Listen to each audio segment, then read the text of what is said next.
ગરમીમાં આવું ઠંડુ ઠંડુ હેલ્ધી ડેઝર્ટ કે મીઠાઈ કે ફ્રૂટ સલાડ જો તમે ઘરે બનાવી લીધું ને તો બીજું કંઈ જ નહીં જોઈએ. હેલો ફ્રેન્ડ્સ, હું છું શીતલ. તમારું સ્વાગત છે મારા કિચનમાં. આજે આપણે બનાવીશું ટેટીમાંથી એકદમ ક્રીમી ટેસ્ટી ડેઝર્ટ બનાવીશું. તમે પી શકો છો, ખાઈ શકો છો, મહેમાનોને સર્વ કરી શકો છો અને એકદમ હેલ્ધી ટેસ્ટી અને ઠંડુ ઠંડુ બને છે તો પેટને ઠંડક, તાજગી અને એનર્જી ભરપૂર આપશે. તો ચાલો રેસીપી બનાવીએ. એકદમ ટેસ્ટી હેલ્ધી ટેટીમાંથી ડેઝર્ટ બનાવવા માટે એક પેન લેશું, એમાં થોડું પાણી 1 ચમચી જેટલું એડ કરીશું અને 2 કપ દૂધ એડ કરીશું. એટલે દૂધ છે નીચે તળિયે જઈ બેસે નહીં અને દૂધને આપણે ગરમ કરીશું હલકું.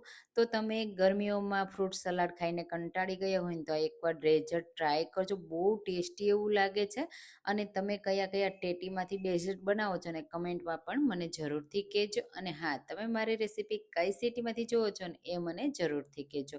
આ રીતે દૂધ ગરમ થઈ જાય ને એટલે આપણે એમાં એડ કરીશું 1/4 કપ સેવૈયા. જે વર્મિસેલી આવે ને તે જ મેં લીધી છે. તમે સેવૈયાની જગ્યાએ સાબુદાણા પણ લઈ શકો છો અને સેવૈયા પણ એડ કરી શકો છો. પણ જો મહેમાનોને તમારે પરફેક્ટ ડીશ સાથે સર્વ કરવું હોય ને તો આ ડેઝર્ટ તમે સેવૈયા સાથે બનાવજો. જો એકવાર નહીં બનાવ્યું હોય ને તો વારંવાર આ જ રીતે બનાવશો, એટલું સરસ લાગે છે. તો ફ્રૂટ સલાડનો પણ ટક્કર મારી દેશે. હવે જ્યાં સુધી સેવૈયા કૂક થાય છે ને ત્યાં સુધીમાં આપણે કસ્ટર્ડ પાવડરને દૂધ સાથે મિક્સ કરી લઈએ. તો આ દૂધ છે ને એ ઠંડુ છે. 1 ટેબલ સ્પૂન મેં કસ્ટર્ડ પાવડર લીધો છે અને સરસ રીતે મિક્સ કરી લેશું.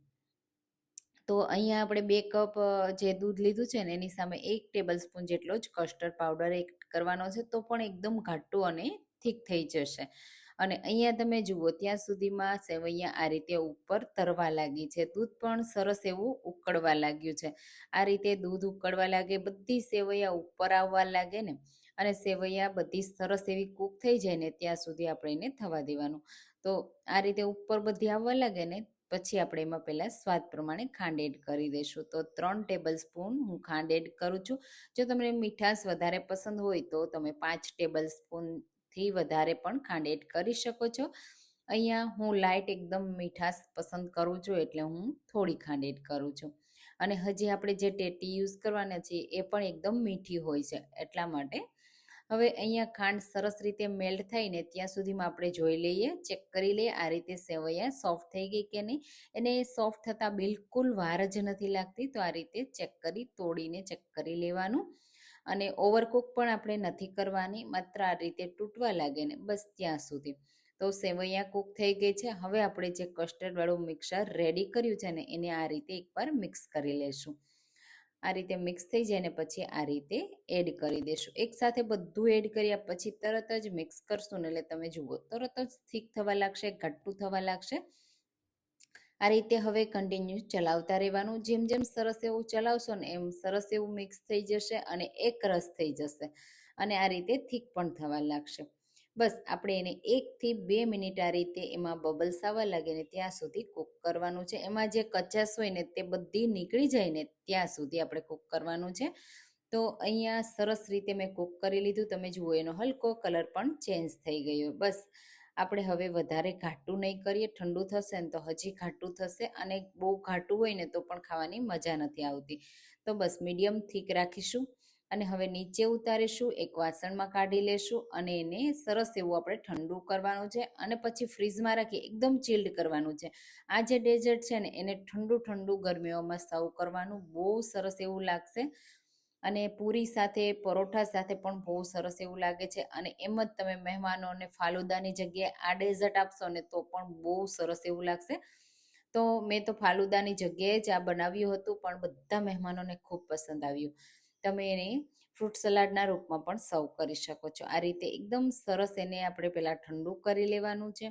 હજી એકદમ ઠંડુ કર્યા પછી હું એને ફ્રીઝમાં મૂકીશ. ત્યાં સુધીમાં આપણે લેશું તકમરિયા 1 ટીસ્પૂન અને એમાં થોડું પાણી એડ કરી દેશું અને તકમરિયાને પલાળવા માટે સાઈડમાં મૂકી દેશું. જ્યાં સુધી તકમરિયા પલળે છે ને ત્યાં સુધીમાં આપણે મસ્ક મેલન એટલે કે ટેટી લઈ લેશું. ટેટી નાની કે મોટી તમે જેટલું ડેઝર્ટ બનાવો ને એ રીતે પસંદ કરવાની. અહીંયા મેં 2 કપ સામે નાની સાઈઝની ટેટી લીધી છે. આ રીતે કટ લગાવી દેશું વચ્ચેથી. તમે જુઓ કેટલી પરફેક્ટ પાકેલી છે. બસ આવી ટેટી પસંદ કરવાની એટલે એમાં મીઠાશ ખૂબ સરસ હોય છે હવે જે વચ્ચેના બીનો ભાગ છે ને એને આપણે દૂર કરી દેશું. આ રીતે તમે એની છાલ કાઢીને પણ યુઝ કરી શકો છો, અને આ રીતે સ્પૂનની મદદથી સ્ક્રેપ કરશો ને એટલે બધો પલ્પ અલગ થઈ જશે. તમે જુઓ આ રીતે. બસ આ રીતે બંને ટેટીને સરસ રીતે બધો પલ્પ અલગ કરી લેવાનો છે. અહીંયા ટેટી જે આ છે ને એમાંથી હું થોડો પલ્પ અલગ રાખી દઈશ અને એના નાના નાના ટુકડા પણ કરી લઈશ, અને બાકીનો જે પલ્પ છે ને એને આપણે સરસ એવો ગ્રાઇન્ડ કરી અને એનો પેસ્ટ તૈયાર કરી લેશું. તો પહેલાં આ રીતે સરસ રીતે તમે જુઓ એકદમ પાકેલી હોવાથી ચમચીના મદદથી સરસ રીતે નીકળી જશે. તો આખી ટેટી આ રીતે આપણે શાક કરી લેશું એટલે એકદમ સરસ રીતે આપણે એનો આનંદ માણી શકીએ, પૂરી ટેટીનો યુઝ કરી શકીએ.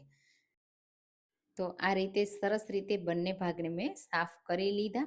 હવે આ જે પલ્પ છે ને એને આપણે મિક્સર જારમાં ગ્રાઇન્ડ કરીશું, પાણી એડ કર્યા વગર, કોઈ વસ્તુ એડ કર્યા વગર. તો આ રીતે બસ એડ કરી દેવાનું, બ્લેન્ડ કરી લેશું એટલે આસાનીથી બ્લેન્ડ થઈ અને એની પેસ્ટ તૈયાર થઈ જશે. તો આ ટેટીમાંથી ઘણા બધા ડેઝર્ટ બનતા હોય છે. જો તમારે એની રેસીપી જોતી હોય ને તો મને કમેન્ટમાં કહેજો, હું તમારી સાથે શેર કરીશ. અહીંયા હવે આપણું જે સેવૈયાવાળું મિક્સર હતું ને એ પણ એકદમ ઠંડુ થઈ ગયું. તમે જુઓ કેટલું થીક થઈ ગયું ઠંડુ કર્યા પછી.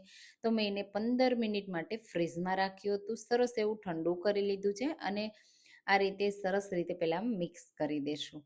મિક્સ થઈ ગયું. તમે આમને આમ જ સર્વ કરી શકો છો, પણ મસ્કમેલન સાથે એક નવું સરસ એવું ડેઝર્ટ રેડી થઈ જશે. તો મસ્કમેલનની પલ્પ એડ કરી દેશું, સાથે આપણે તકમરિયા પલાળ્યા હતા એ થોડા મેં ટુકડા તૈયાર કર્યા હતા તે, અને સાથે ડ્રાયફ્રૂટમાં પિસ્તા, બદામ તમને જે પસંદ હોય તે એડ કરવાના. સાથે હું અહીંયા થોડી રોઝ પેટલ પણ એડ કરું છું. ફ્રેશ રિફ્રેશિંગ કરી દેશે અને એનો ફ્લેવર ખૂબ સરસ આવે છે. મિક્સ કરી દેશું.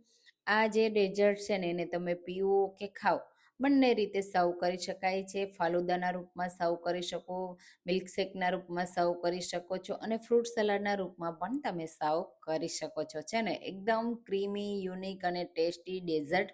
તો ગરમીઓ માટે તમે આ રીતે માટીના વાસણમાં સર્વ કરજો, મહેમાનો પણ માગી માગીને ખાશે. એટલું ટેસ્ટી બને છે.